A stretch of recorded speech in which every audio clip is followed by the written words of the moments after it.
And ABC News medical contributor Dr. Alok Patel is joining me now for more on this. Dr. Patel, what are your tips to people about how they can spot these counterfeit drugs and what to know about the dangers here?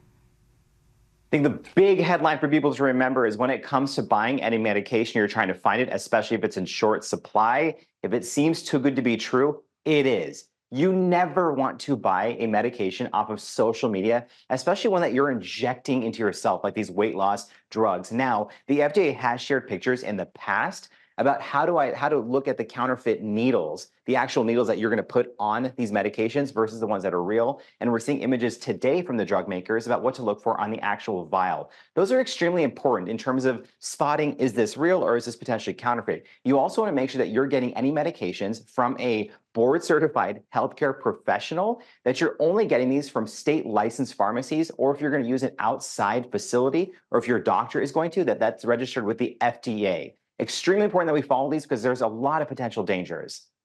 The FDA, though, says there's currently a shortage of several doses of these weight loss medications, which is why compounding pharmacies are able to make and sell these versions of the drugs.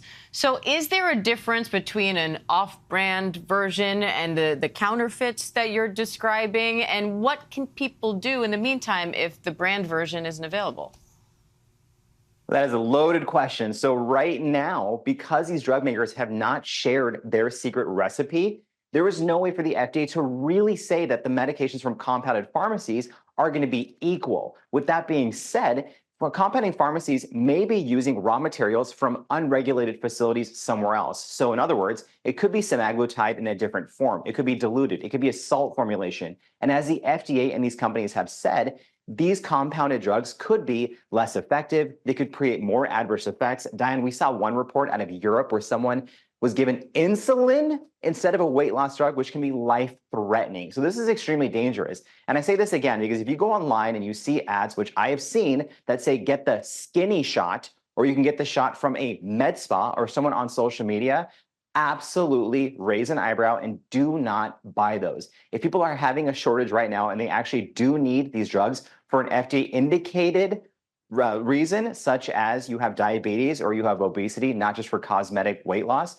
you need to talk to a board-certified healthcare professional about your options.